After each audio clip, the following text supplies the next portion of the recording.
Okay, chapter 5.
Okay, welcome everybody. Here we go with chapter 5. Beacon Pines.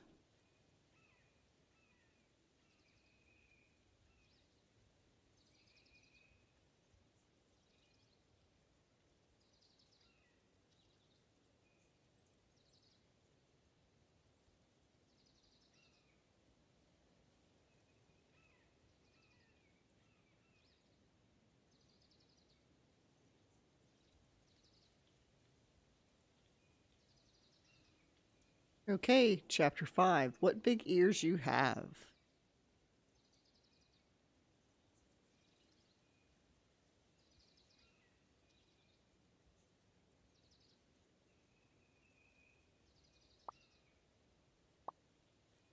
Lucas sat shivering in the bushes, staring at his feet. After checking to make sure the coast was clear, Beck gave him a gentle tug on his sweater.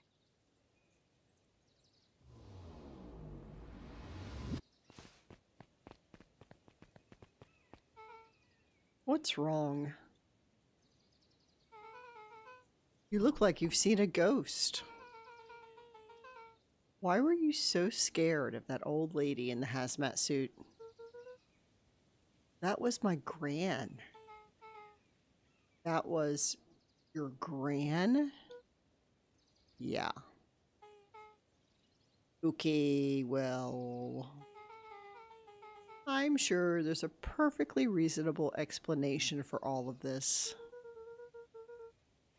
Let's just go to the treehouse and figure things out there. Lead the way.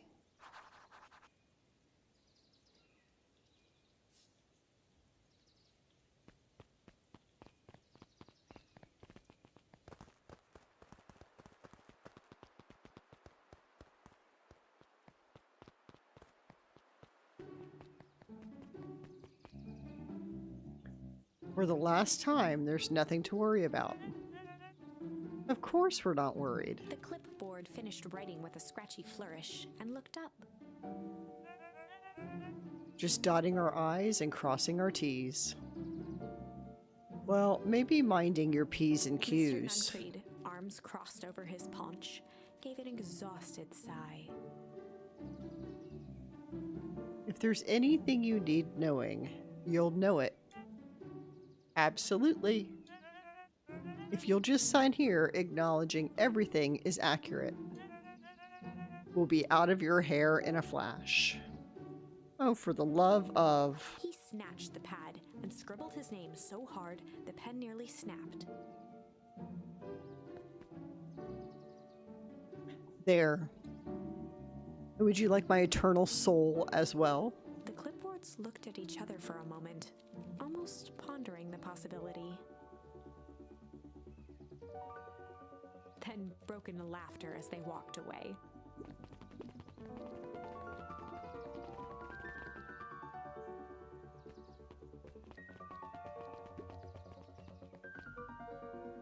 Hi, Mr. Nuncreed. Luca, let me give you some advice. The next time someone you don't know asks to hear your thoughts, give them a good hard bop right in the kisser. Oh, Gran just tells me to keep away from the clipboards. That's good. That's good. Your Gran is a smart lady. Speaking of which, you'd better run along home now. Too dark out to be wandering by your own.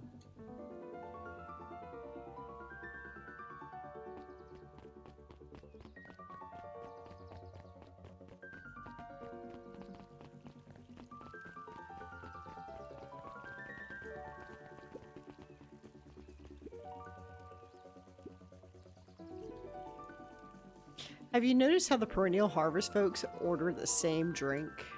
Decaf cappuccino with extra foam. Why? I don't know. Just thought it's a little odd. Pretty weird for sure. Well, the customer's always right. See you bright and early tomorrow. I can't wait.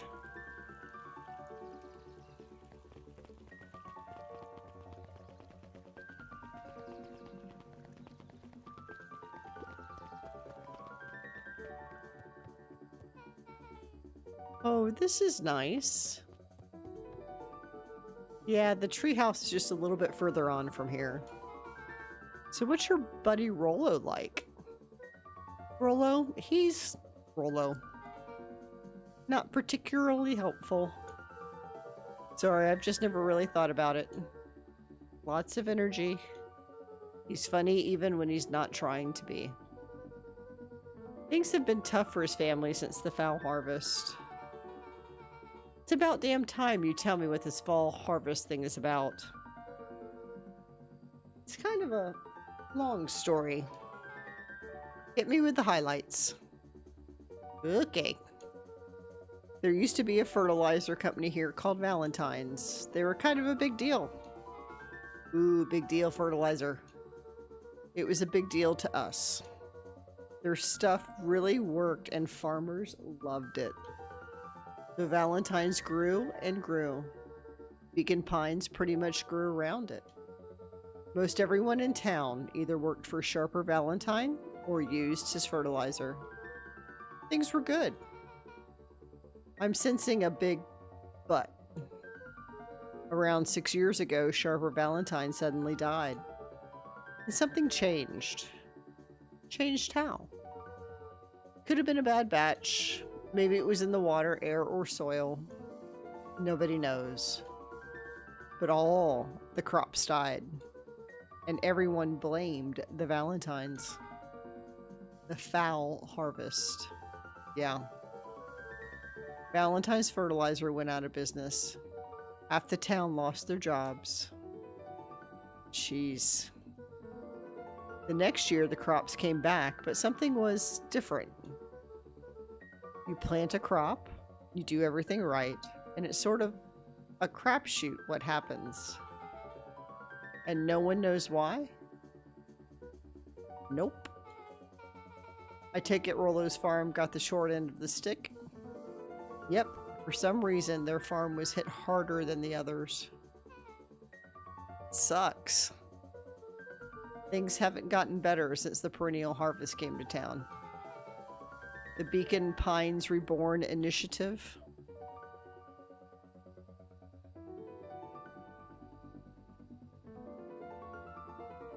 Yep, first thing they did was give the town a deep scrub. They even put us up in hotels, one town over for a week while they decontaminated the water. We'd better get going.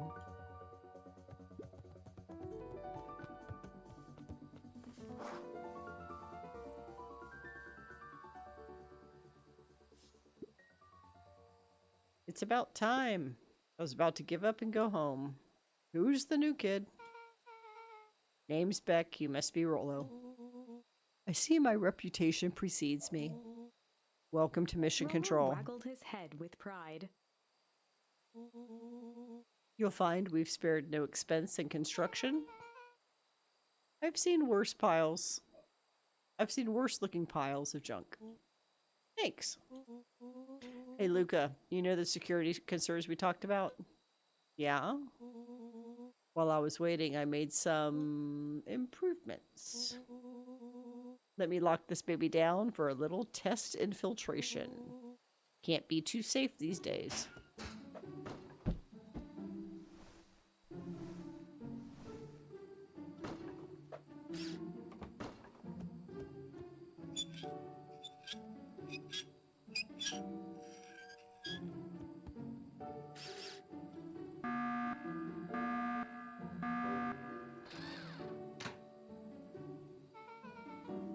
He goes all out, doesn't he? Always. Lavish.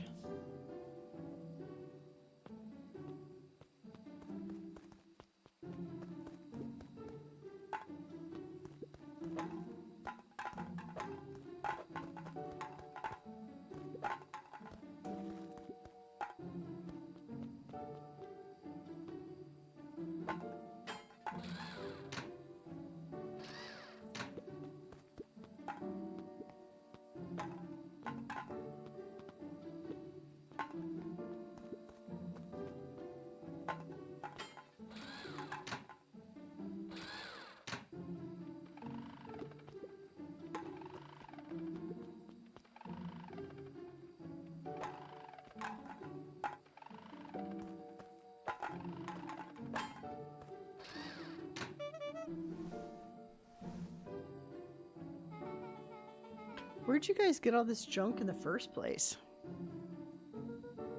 There's a guy in town named Jeff who trades us junk for snacks. Junk for junk. Junk food for junk. Nice.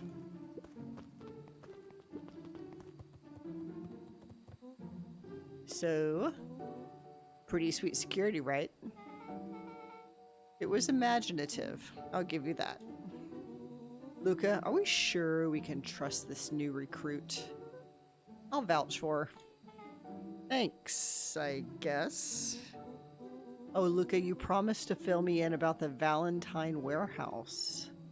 Luca sucked in a long breath. So like I said, there was someone there. What were they doing? I don't know, but the place was lit up and active. Maybe they were squatters. I don't think so. It seemed more organized. When a man pulled me in, I saw some sort of equipment running. A man pulled you in? Yeah, but I got away. You keep saying it was a man. That they were wearing a mask, right? Well, yeah. And it could have been a woman.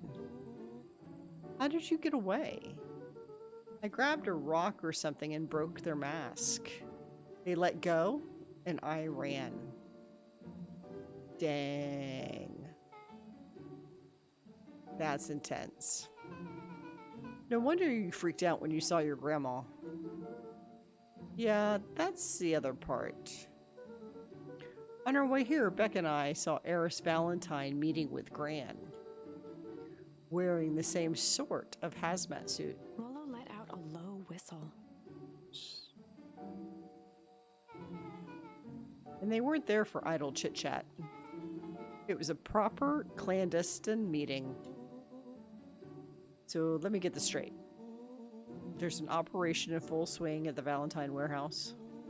You were almost abducted by a strange man or woman in a protective suit. And then you saw your Gran in the same suit talking to Eris Valentine? Yeah, pretty much. I'm beginning to think this talent is kind of awesome. Rollo and Luca shot back a look. No offense. And so we can logically conclude aliens or alien zombies have infiltrated the town. And their leader is your gran, and she tried to murder you.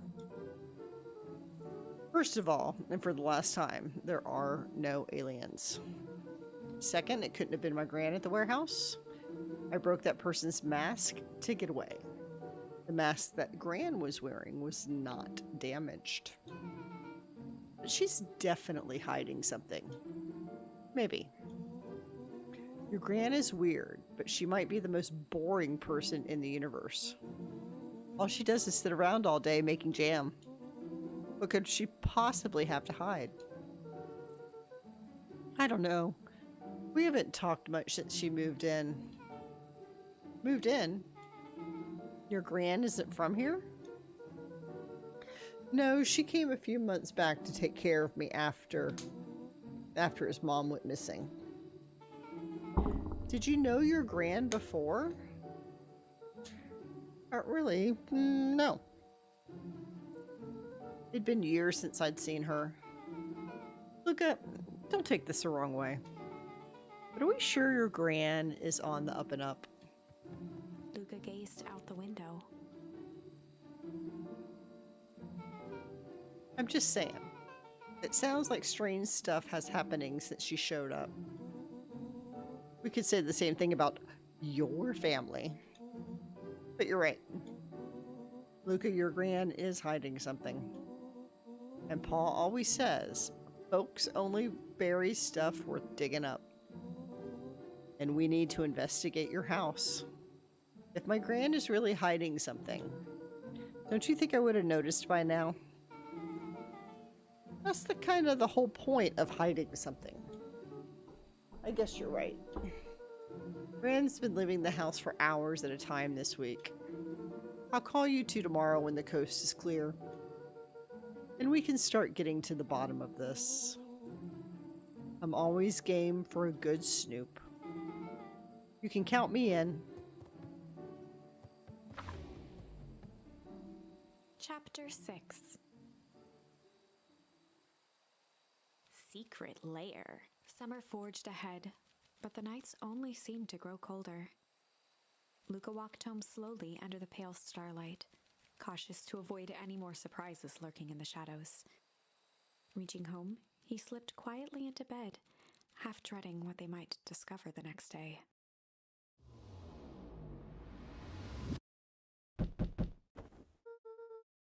What time is it?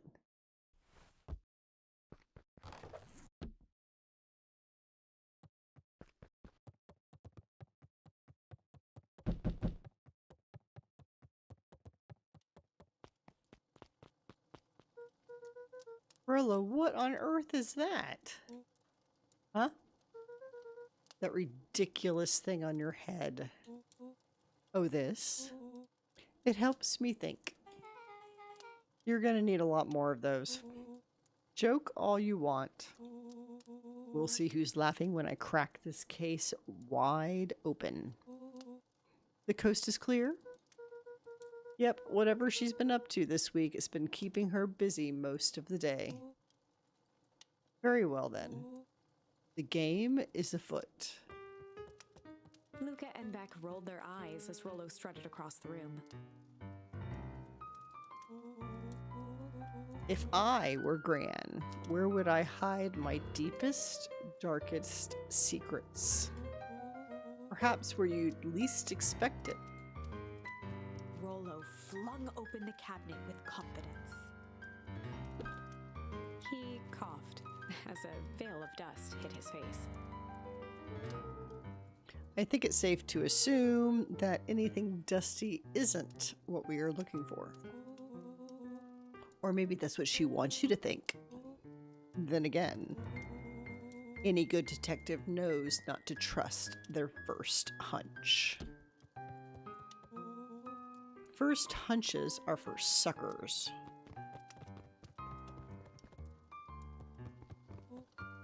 Eureka. She's lit a fire in order to burn the evidence. She keeps that fire going day and night, Rollo. Drat. It may already be too late. Just think of the mounds of documents lost to ash. You okay? I'm going to go ahead and stop you right there. Can we just think for a moment? Luca, is there anywhere Gran doesn't want you to go? Well, yeah.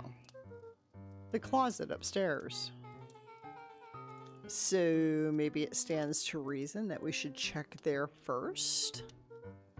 No dice, it's locked. Well, well, well. Look who stands to reason now.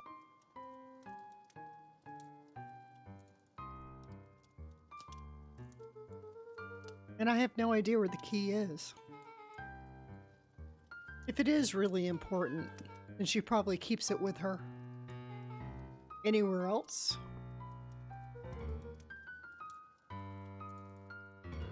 She has berry bushes. Who has ever thought, I'm going to take this important thing and huck it in a bush? True. Anything else? Maybe something out of the ordinary? Well, she's always worried that I'll break her fancy dishware in the kitchen. But it doesn't matter anyway, I can't reach the latch. A look of realization crept onto Luca's face. All three kids snapped to glance at each other, then sprinted in turn toward the kitchen.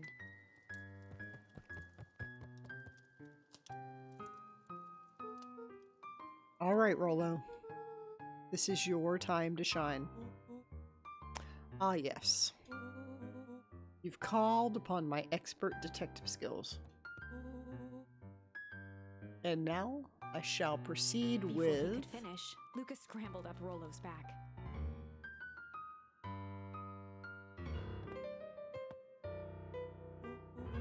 Hey, this is not my idea of detective work. Every squad needs a good lockpick, and every lockpick needs a sturdy head to sit on. This is beneath my standing. Stop complaining and hold still. Got it. The three crowded around the hutch to peer in.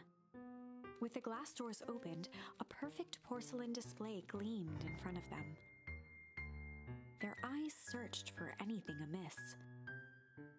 But the only distinct feature was its impeccability. Well, that was anticlimactic. Yeah. I really don't know what we were expecting. Like, oh hey, let me just yank on this random teacup As Beck pulled on and... one of the teacups, it slanted forward with a hollow click.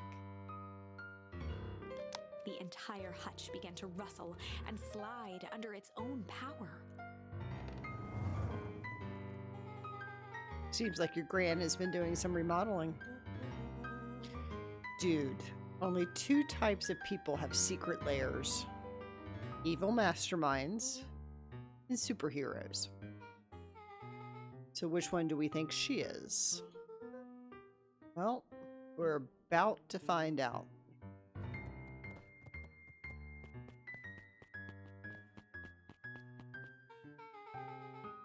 Okay, so more of an unhinged conspiracist vibe? Oh, wow. Yeah, this cannot be good. We need to look around before we jump to conclusions.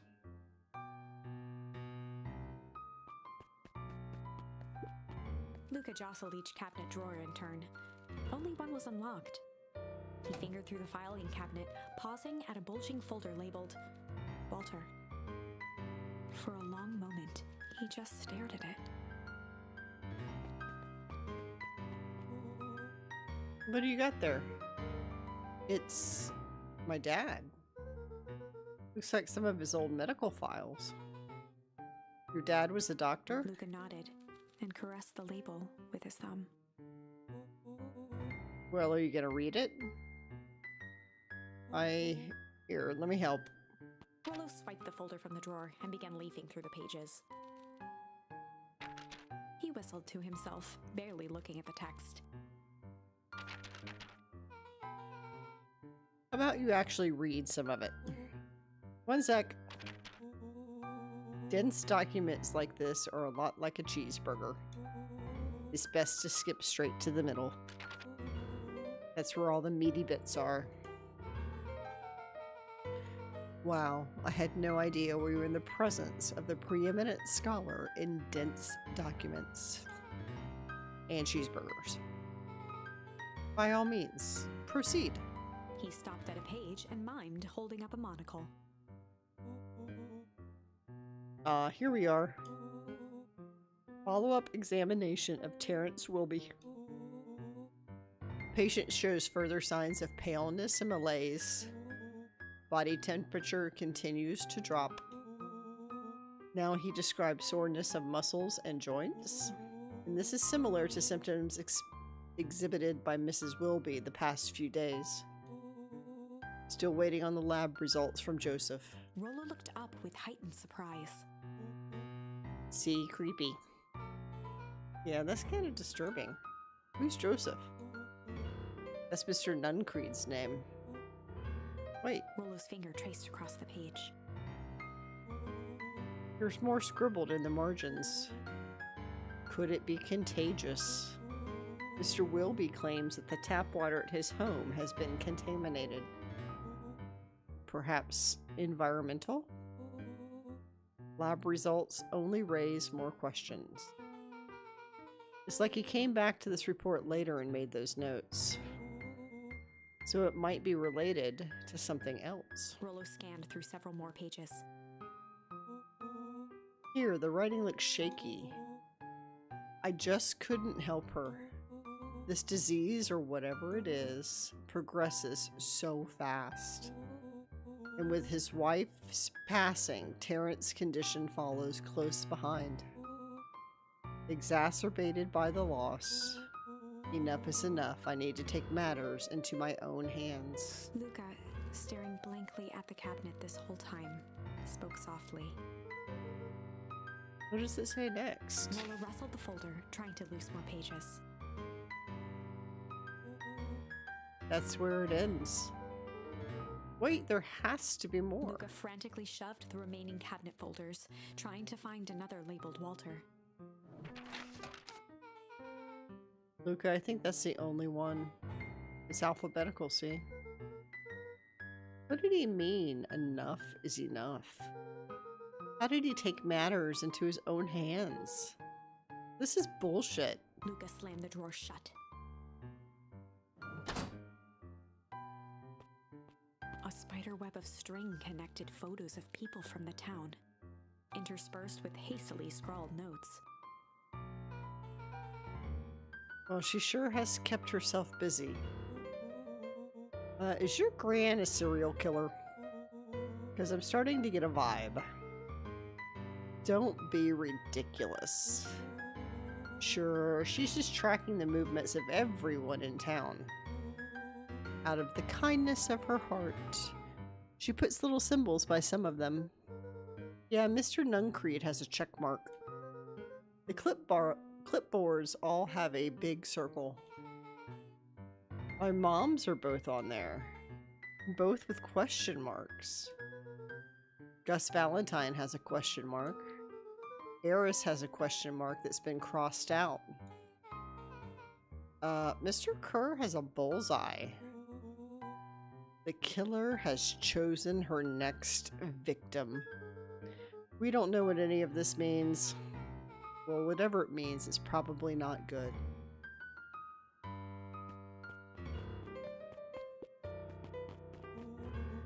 What do we have here? Barrels marked caution, explosive. And jam jars? That's enough jam to feed the entire town. What kind of incendiary jam is your gran making? Incendiary. She wouldn't have had me walk around town delivering bombs. Right? One way to find out. Rollo casually spun open a lid and dipped his finger in the jam. Huckleberries. He smacked his lips. A hint of brown sugar. And ink? What? Rollo plunged his hand in the jar, fishing out a soggy slip of paper. Aha! Rollo offered the slimy note to Luca and licked his fingers clean. It's addressed to Mrs. Fratelli. A grand jamgram? It says, last night I used the disguise Eris provided to scout the location. The timing window should be possible. Operation Sparkplug is a go. Oh man, are they doing a heist? Whatever it is, it can't be good. It's a more bombshell than a bomb, right? You're new here, so I'll let that slide. But I'm the bad joke guy around here.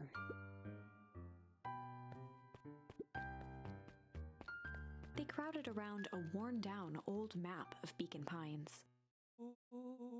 Cool, this looks like a treasure map. Not every old map is a treasure map, Rollo. Yeah, but every treasure map is an old map. Can't fault that logic. Look, there's even a pathway drawn on it. It starts at the entrance of the town. And if we follow Rollo it, carefully traced the path with his finger. it leads right He to jabbed down at the end point. Town Square. That's the fountain in the middle of the town. What a weird place to hide a treasure. Rollo, that doesn't look like a treasure to me. The end of the path on the map has the same symbol as those explosives over there. But it's not hiding treasure? A real bummer. Rollo, what's the thing you've been excited about for the past month? The festival. Oh. Did you just say gulp? This feels like a gulp kind of situation. Everyone will be gathered near the center of town. She's gonna blow up the festival. Not if we stop her. What was that? Luca looked up from the map. What was that? No, I heard it too. That was the front door, which means someone just shut the front door, which means somebody's upstairs. Shh, quiet. Hit the lights. Beck flicked off the light, and they became statues in the dark. Overhead, creaking floorboards bent under slow, deliberate steps. The kids looked up, the tilt of their necks following each footfall.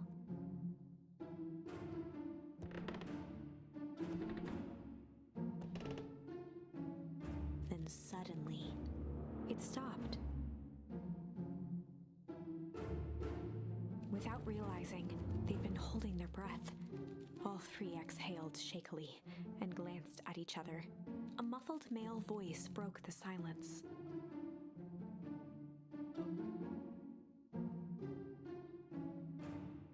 A final few footsteps reached the entrance above them, and the voice now echoed down the stairs. Anyone down there? The three kids shuffled to the corners without a peep. As he began to descend the stairs, the man's voice punctuated every new step. Thump. Thump. I'm not here to hurt anyone. I'm just here to help. Just... At the bottom step, the man paused, squinting to search the room for signs of life. Rollo shifted suddenly. Luca gave him an intense, chastising look and whispered through clenched teeth. Don't. It was too late. Rollo was already inching toward the stairway. He screeched as he charged toward the shadowy figure. Flaming chicken coop! With all his weight, Rollo tackled the man to the ground. Rollo. Mysterious, creepy man. Anyone there? From the dark corner, they saw something move. I don't know if I had that in me, but there was only one way to find out. Holy crap, Rollo, that was awesome. Wait, did you just kill that person? Luca scrambled to the hunched figure on the ground. Pressing his fingers to the man's neck, he sighed with relief. You sure clobbered him good, Rollo. He's knocked out As cold. Beck flicked back on the light, Luca and Rollo both gasped in stereo. Mr. Tolliver? Chapter 7. The Interrogation of Hiram Tolliver. Still unconscious, Mr. Tolliver slumped heavily in a shoddy old chair. His hands were bound with rope, his feet tied with some loose string. The kids huddled in a circle, discussing their plan. One thing was certain, they couldn't just let Mr. Tolliver go. They needed to know what he was doing in Luca's house. After some deliberation, it was decided. They'd run a classic good cop, hard cop interrogation. They'd run the classic good cop, hard cop interrogation. Rollo brandished a steely gaze. I've got this. Read about it 100 times. Rollo swaggered past the chair which propped up the slumping Hiram Tolliver. Without even looking at his captive, he began with a long, blustery drawl. Well, well, well, Mr. Tolliver. Mr. Tolliver remained motionless. Rollo spun around to face him. He'd clearly expected to rouse Mr. Tolliver with his booming voice. Mr. Tolliver. Beck and Luca gave each other an unsure glance. Rollo slammed his fist on the table. I said, Mr. Tolliver. He grabbed the table lamp and beamed it onto the unconscious face. Mr. Tolliver groaned and slowly lifted his head. He recoiled with a muddled, weary squint. What in the The chair world? wobbled as he attempted to straighten up. Who is there? Mr. Tolliver could only make out rough shapes through the glaring light. With a gruff tone, Rollo hoped to both conceal his voice and intimidate. I'll be asking the questions around here, punk. Now hold on, let's just calm down. Oh, I am calm.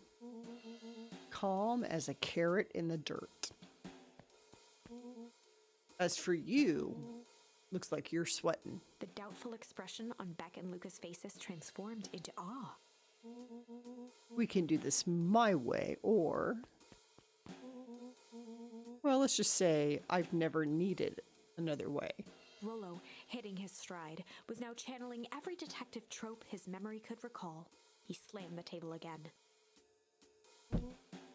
Now dance. What? I don't even... Mr. Tolliver's voice became desperate. He was nearly in tears. You've tied me down. How on earth could I dance? Dance with your mouth, punk. Spill the beans. What are you doing poking around this house? I'm here to help Juniper. To make sure everything's ready. Oh, so you're in cahoots with Gran. Gran? Mr. Tolliver was in a daze, now more confused than ever. Gonna help her blow up the festival, eh?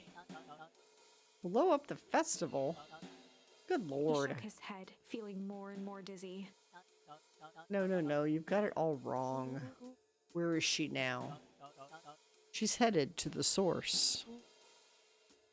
The source? What's the source? It's where... His voice faded to a whisper.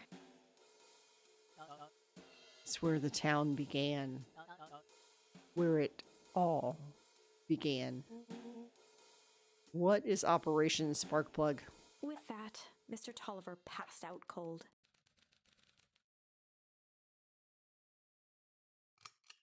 Rollo swung around with a repentant grimace. Damn, Rollo. I think you went a little too hard on him. What did he say about the source? It's where the town began. We need more information. Yeah, but we better not push Mr. Tolliver any further. Is there anyone else who might know? What about the History Museum? I just got set up for the festival. No, that tent was put up by the Valentines. Everything they do is just a bunch of fluff to glorify themselves. Is there anything more reliable? Library. If there's any information about the source thing, Kato can help us find it. Let's go get some answers. Did they just leave him in their basement? What is happening?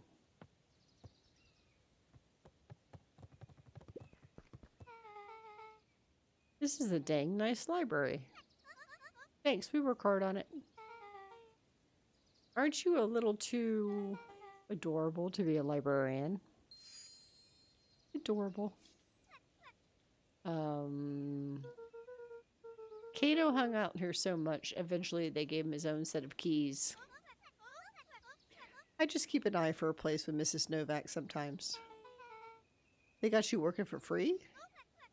It's quiet and I get access to all the books I can read. What more could a person want? Fair enough. What can I do for you all? We need a favor. I already told you and Rollo. I can't put you any higher on the wait list for the next Hank Atomic. And if you're here with more candy, I'll have you know I can't be bought. Call it a personal code of conscience. Actually, we're looking to do some research. Now you're speaking my language. What are you looking for? That's the thing, we sort of don't know. What do you got on the history of the town? There's a county record archives. What's in those? Births, deaths, newspaper clippings, stuff like that. Pretty boring reading. But they do go all the way back to when the town was founded.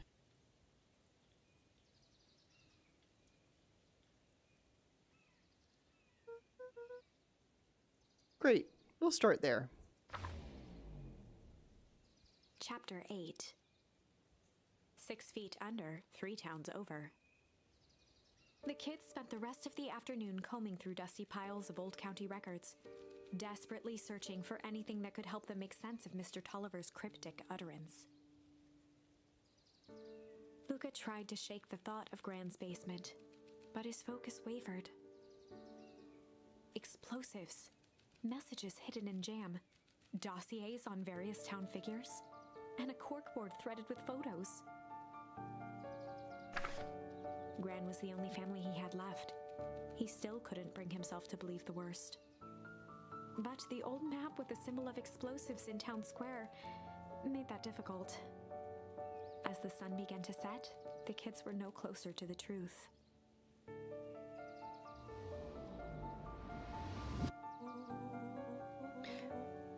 If I have to read any more records, my eyeballs are going to pop out. We have to keep digging. If I dig another word, I'm going to end up in one of these asinine death records. Rollo Cotter lived a full and wonderful life. Till he read so much boring crud his brain oozed out of his ears. Rollo shut his book with an assertive nod.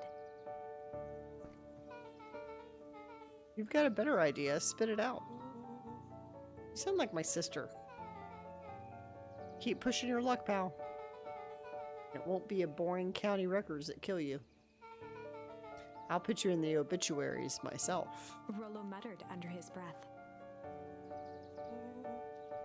You're a county record. Really? That's the best you've got? When I'm done with you, you'll be a footnote in history. just like Beck slammed her finger down on the open page before glancing down to read. J. Hartford here. I'd love to see you try. Hey. We're all a little tired here. Just take a minute and... Something tickled the back of Luca's mind. Wait. What was that name, Beck? In the obit, J. Hartford. From the Brookville Tribune 8 years ago. Well, that can't be right. What is it? J. Hartford. That's my grand's name. Juniper Hartford. Maybe there were 2 J. Hartfords? Mrs. Hartford is survived by her young daughter, E. Hartford. My mom's name is Eleanor. Okay, this is getting creepy. If your gran is 6 feet under 3 towns over, then who am I living with? The question hung in the air.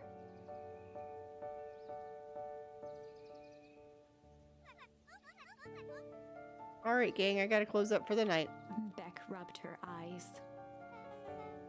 How late is it? Almost 10. Oh crap. Pa is gonna kill me. I gotta go. Yeah, my parents will be worried sick. Okay, let's meet up early as we can at the festival tomorrow. What are you gonna do about your unconscious man in your basement? I don't know, I'll think of something.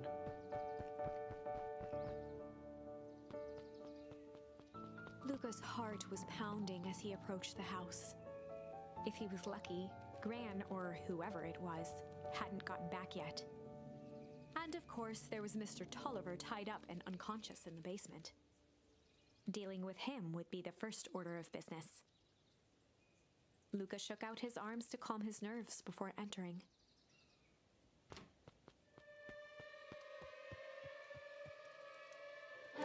He held perfectly still, tempering his breath, and listened closely.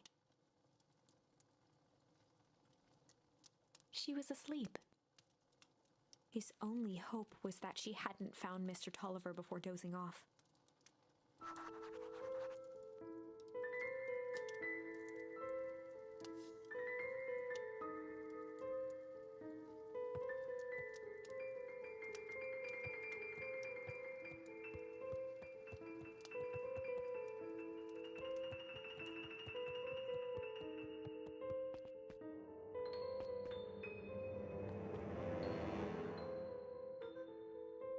Oh no. Mr. Tolliver was nowhere to be seen.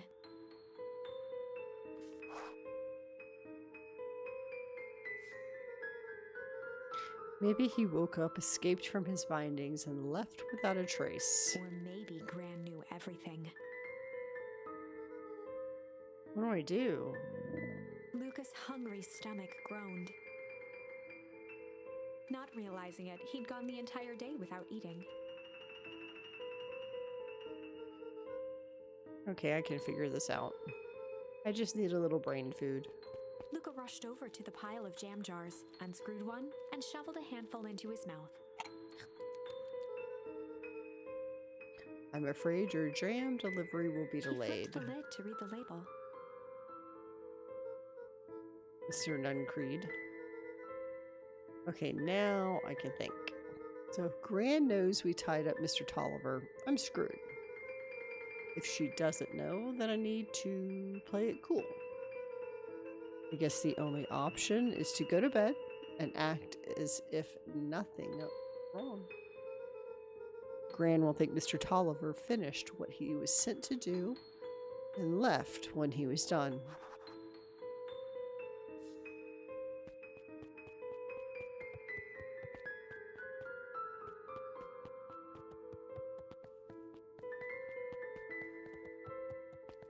What is happening?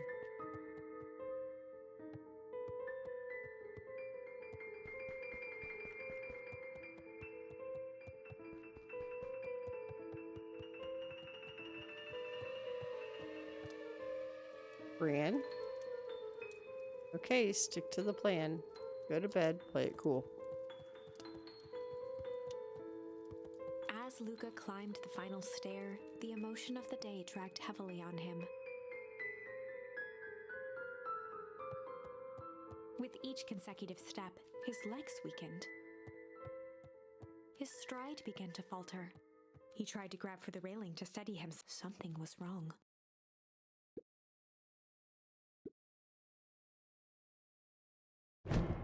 Luca groaned and tried to move. It was the jam. His limbs might as well have been bolted to the ground. Through numb lips, he mumbled just before falling asleep. The germ.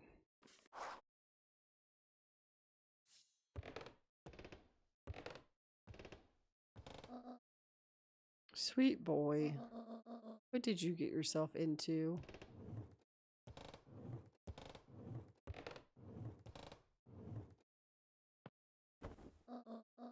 Rest now and let me handle everything.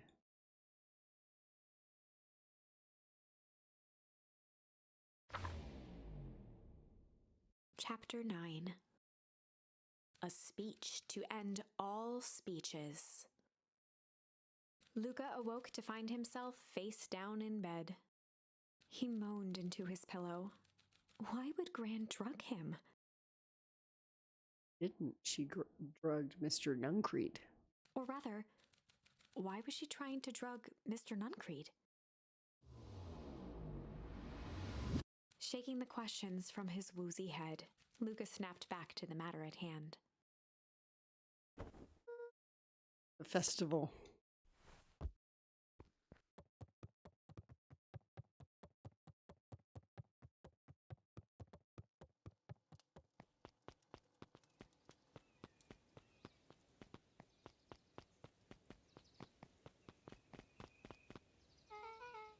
Where have you been? Gran put something in the jam. Yeah, we know. Secret messages for secret conspirators. Yeah, not this one. This one intended for Mr. Nuncreed. Put me to sleep. Whoa, whoa. Sly devil. Sly. I think she's trying to remove him from the equation. He might be in danger. Have you found anything? We looked around but haven't seen anything odd. Your Gran is nowhere to be found. But Mr. Nuncreed is just loafing around waiting for the speech. What speech? Mayor Gus just got up to the podium. Everyone's gathering at the stage. Let's get moving.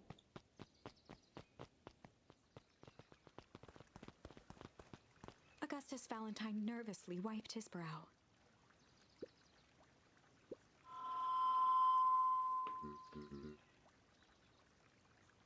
Hello, Beacon Pines. I'm Augustus Valentine, your mayor, and I suppose you already know that. Oh yes, before we get started, I just wanted to take a moment to recognize someone who couldn't be here today. This town wouldn't be where it is today without my father, Sharper Valentine. So I thought we could begin with a round of applause befitting such a great man. That's even more than the old codger deserved. Gus cleared his throat and awkwardly loosened his tie. Right, where was I? William Kerr bounded on the stage with the energy of a preacher at a big tent revival. Gus Valentine, everyone. He gave Gus a hearty slap on the back and motioned him off the stage. Let's hear it for our mayor. What a great turnout. Aw, heck, I didn't prepare anything. But I suppose I could say a few words. Would be such a shame to waste such a beautiful podium. Mr. Kerr pulled a thick stack of note cards out from his vest. Community, conviction, commitment. These are the things we celebrate at Perennial Harvest. For these are the pillars of the bridge to a better tomorrow. But I think it's time to add a new pillar. Change. Change is a powerful thing. It's inexorable, unavoidable, and undeniable.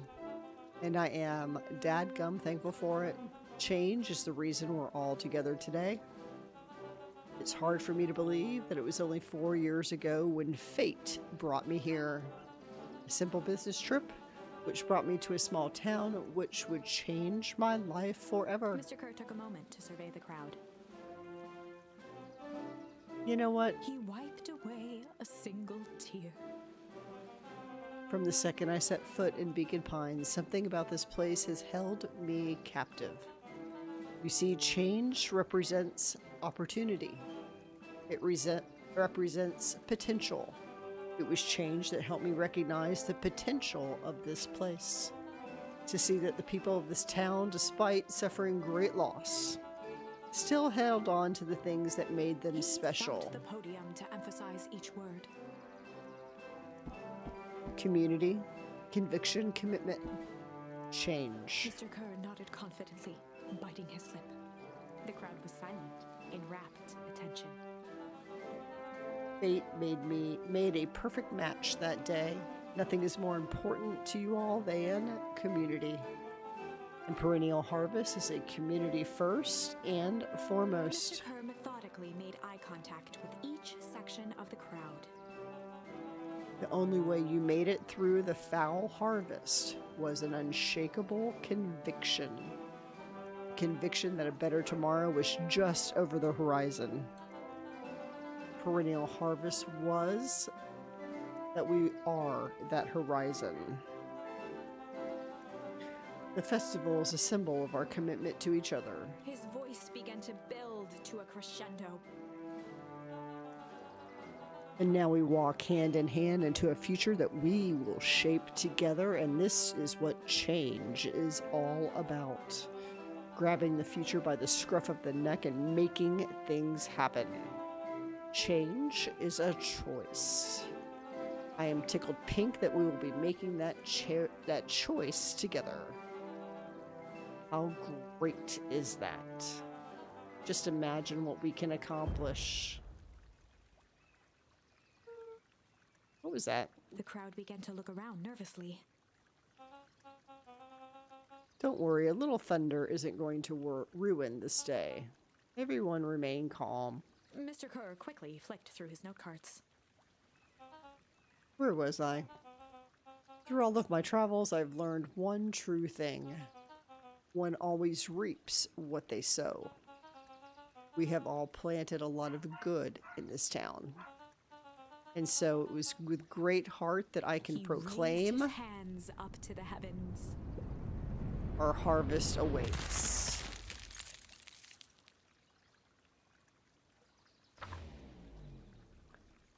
At that moment, a merciless wall of impossibly cold air ripped through the crowd. Did I choose instantly freezing poorly everyone again? and everything it touched. For a man like William Kerr, this was a fitting way for things to end. On a stage, with an entire town frozen in rapt attention for the rest of time. The end. There's that ice again! Whenever I think we're getting close, it comes along and ruins everything! Maybe we should just quit? Maybe you should just close the book, walk away, and never think of me again! No, I don't mean that. We got a little closer this time. We just need to try again. Please.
So the question becomes, which one do we try? We go back to...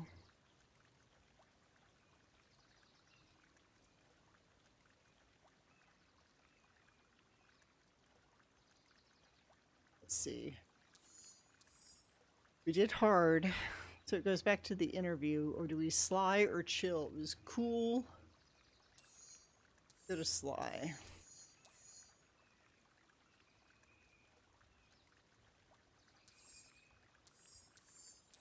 Choose sly.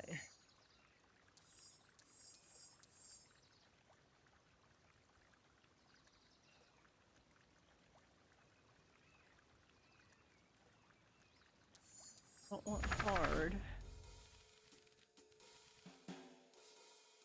Chill, hard, or sly? Good cop.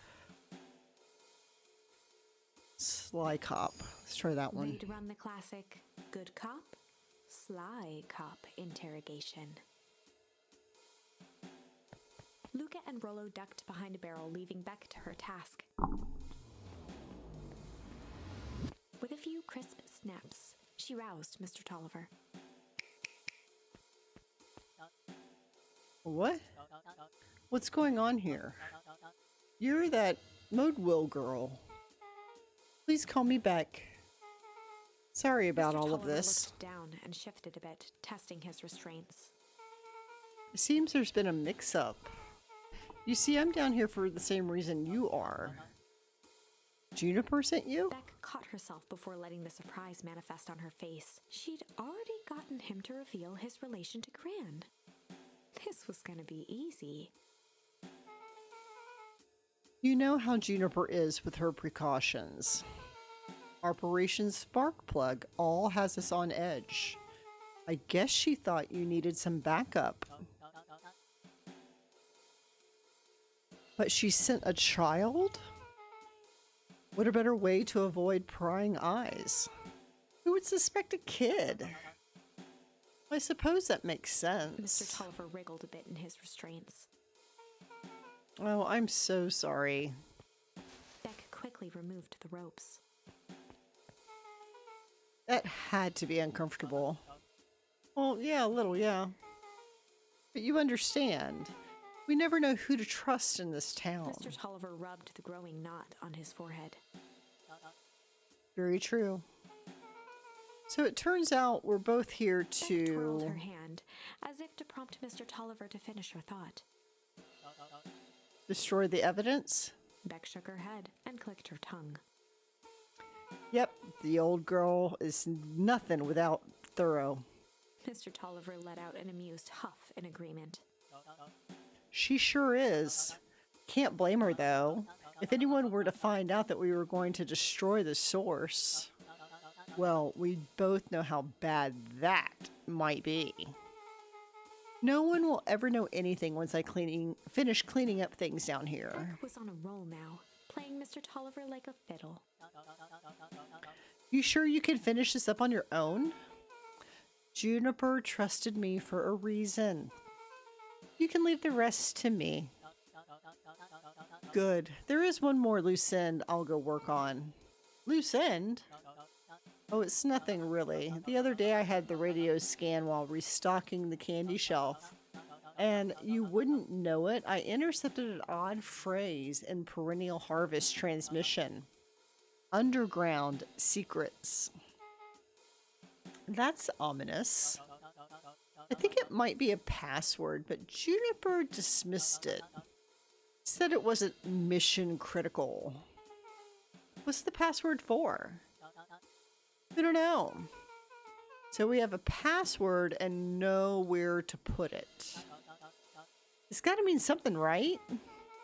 Good thinking. You should probably go work that out. I've got this under control. That's a relief.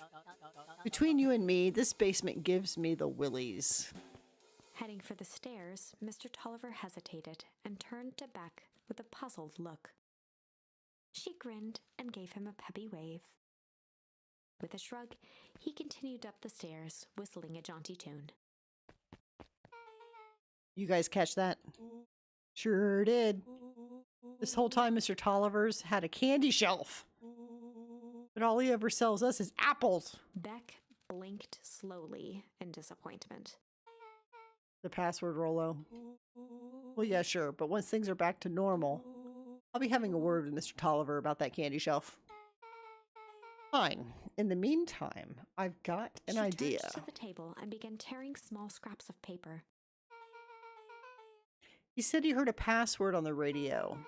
A good spy transmission is never what it Beck seems. marked each scrap of paper and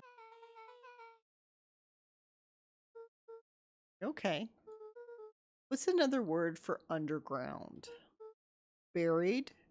Covered? Could it be a cover-up? Maybe it's one of those each letter is a number thingies.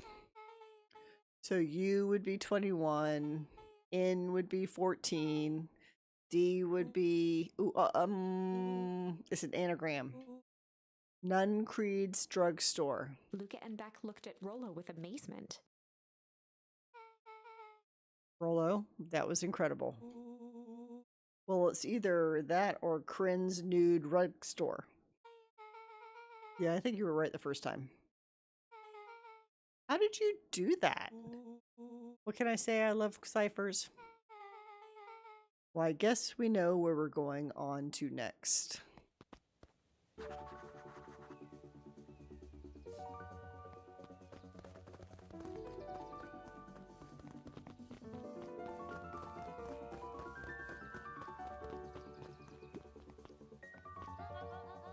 You scared me half to death. Sorry. You kids haven't seen Mr. Tolliver, have you? Nope. He's got me waiting around for this last slice of pie. I swear that man would be late to his own funeral.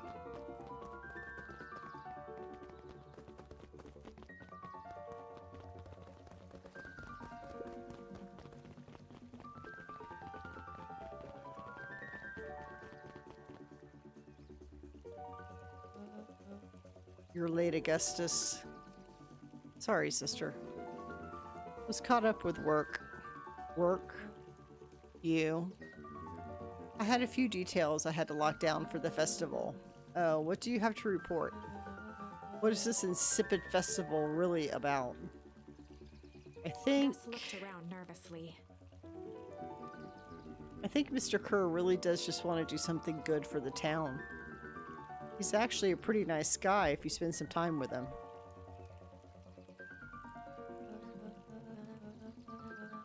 I didn't pull strings installing you as mayor so that you could make friends. Your job is to help me figure out what Kerr and the Perennial Harvest's true intentions are with this town. We have a responsibility. This is our father's town. Was.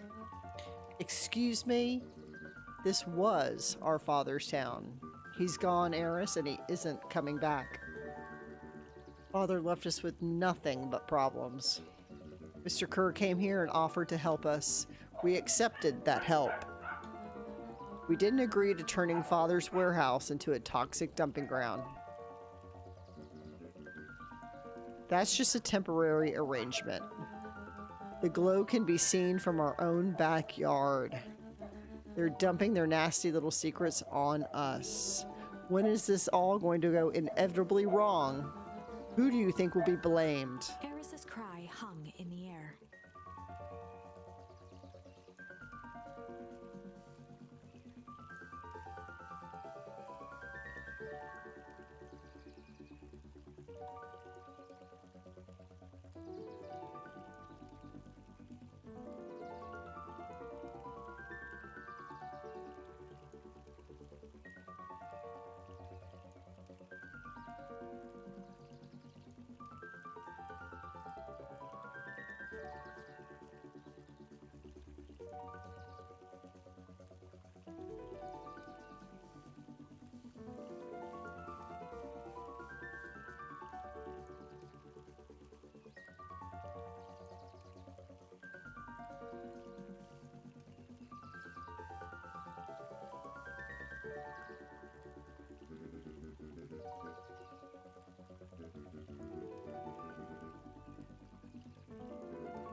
or to be forgotten in the past.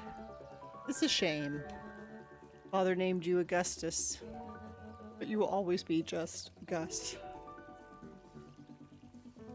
Good night, Eris. I'll see you at breakfast tomorrow.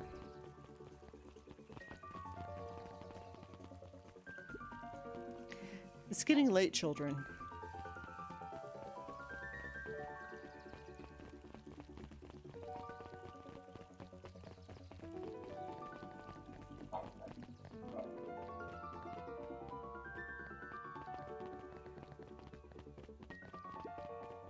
Solomon stood proudly at the entrance to the drugstore, holding a brown bag overflowing with black licorice. Hey, Solomon. We're looking for Mr. Nuncreed. Is he still in there? I'm afraid not. Then where'd you get that candy from? You might say we have an arrangement. Solomon shoveled a surprising amount of licorice into his mouth. Sometimes it's the small pleasures in life. Though we might not always have family to rely on, licorice has never let me down. Well, I can't say licorice would be my first choice, but whatever floats your boat. You can tell a lot by a person by their choice of confection. Oh yeah, I guess. I like sour gobs. I'm certain you do. I always wondered why Mr. Nuncreed kept licorice in stock. You must eat enough of it to make it worthwhile. There are many ways to earn loyalty. For some, it's as easy as cold hard cash.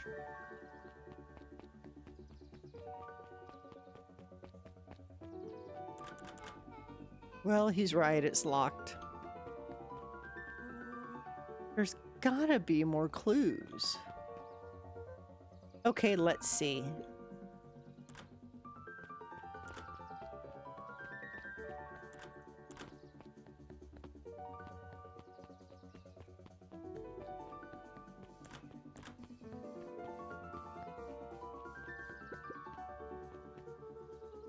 Have you ever seen anyone actually use this thing? Besides Mr. Nuncreed? No. Beck cupped her hands on the glass to peek inside. That is not a normal phone booth. It's like got a blinky keypad. Why would there be a blinky keypad? Creed's Nude Rug.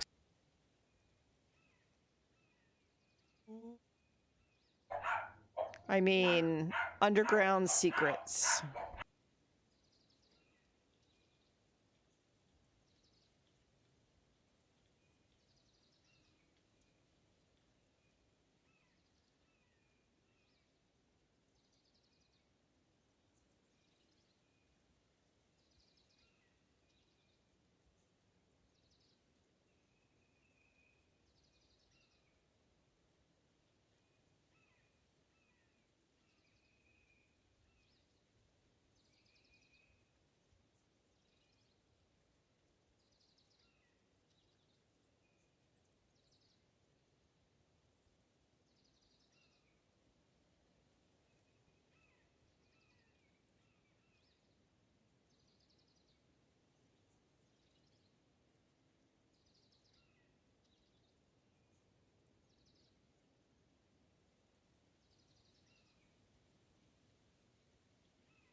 The password. Ed flung open the door, and they all squeezed in.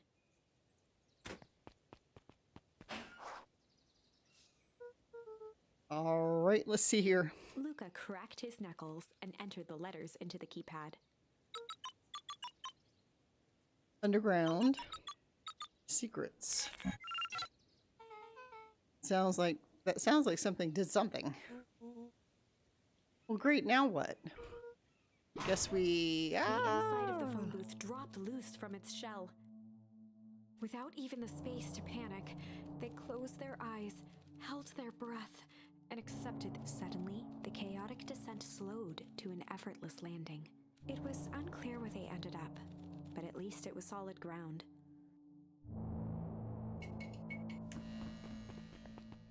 The air was stagnant and smelled vaguely of... I knew it. You knew that there was a secret hub of strange tubes underneath the phone booth. Of course I did. Didn't I say that? No. I definitely thought it. Luca, do you remember when I said how cool it would be if the trans-dimensional conduits from Hank Atomic Issue 12 were real? Rollo, at one point or another, you've said that about every technology ever discussed in Hank Atomic. That's why I'm such a good predictor. It looks like each of these has something written on them.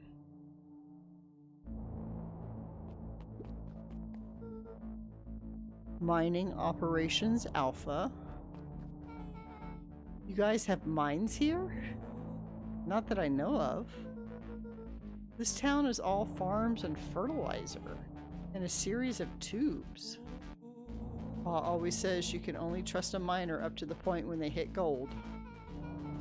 Not sure how that wisdom applies in this exact situation. That's the thing about Pa, you don't always realize what he means until it's too late. Perennial Harvest main office. That's where my mom works. What does she do? Science stuff. Is she involved in all of this? We just moved here. How could she be involved? True.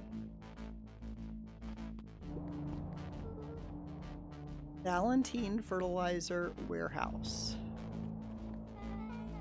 Isn't that where you almost got snatched? Yeah.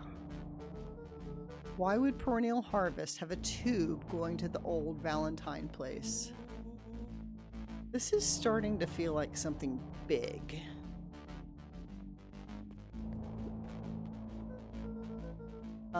This suit has a broken face mask. So, we have found our mystery warehouse creeper. Well, we've at least found their hazmat suit.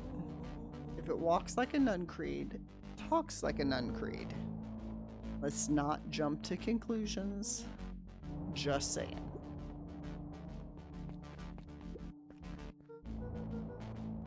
That's a lot of buttons.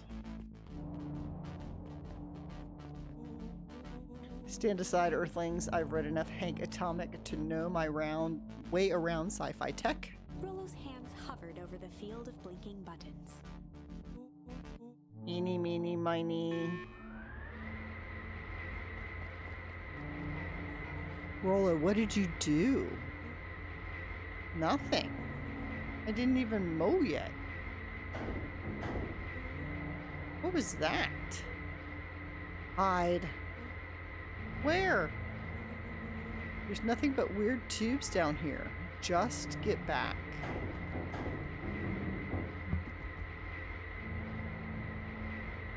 Crap. Crap. Crap. Awesome.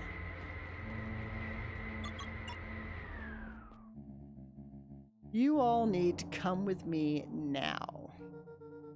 We aren't going anywhere with you. Not until we get some answers, Mr. Underground Secrets. I told them it was an absurd password. But they love anything that makes them feel clever. They who? That's no matter. If I can keep you hidden until after the festival, I might be able to save your skins. We don't care about our skins. Hold on now, I like my skin. This all stops now, Nuncreed. Joseph waited for a moment in silence. You sound just like him. Who?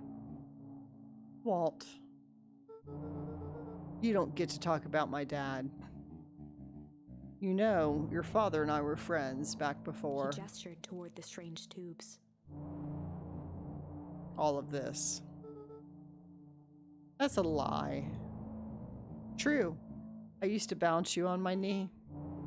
What happened? Same thing that always happens. Reality, complications, life. We were a team, Walt and I.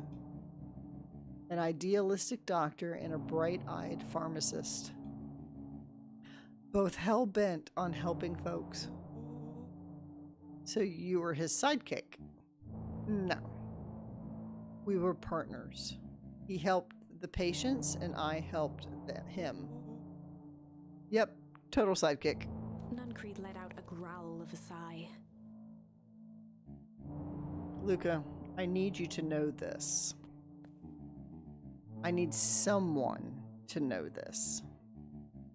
One day, Sharper Valentine comes to us, says he's got an opportunity. He'd found something he didn't quite understand, and he was willing to pay us both handsomely to help him understand it. And my dad said no. Your father and I both believed in helping people, but the thing I could never get him to understand was it's a lot easier to help others if you help yourself now and then. Classic sidekick into villain plotline. Walt loved being righteous almost more than he loved his family. He was wrong about one thing, though. When he begged me not to take Valentine's offer, he said, Joseph, if a person says yes one time to Sharper Valentine, he'll make sure they keep on saying yes to him until the day he's dead and gone. He shook his head wistfully. Sharper's long gone, but he's still got me saying yes. Is there a point to the sob story? Not really, no. Just an old man trying to delay what needs to be Nuncreed doing. took a menacing step towards the children. I tried to keep you safe. I tried to keep you and Juniper out of this. But you forced my hand. Luca began to laugh. What? You really don't know. My Gran isn't out of this. She's been scheming right under your nose. Juniper? Seems like she's planning on crashing the town's party.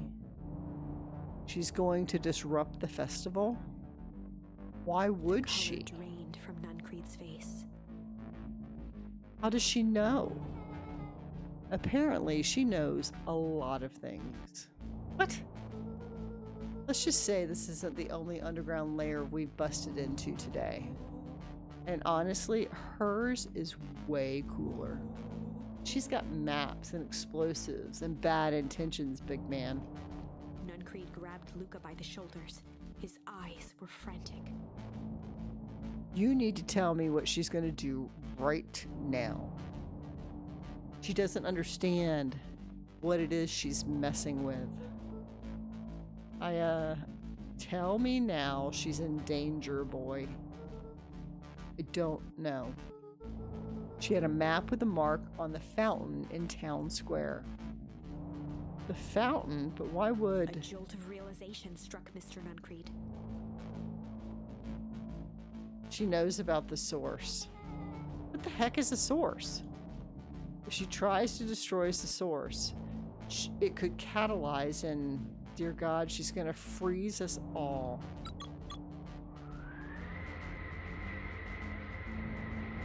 You all need to run. And where? Away. As far away as you can get from this town as you can get. Head west and don't look back. That did not go how I expected. So we totally are following them, right? Totally. See you on the other side. You good? Yep. I love this town.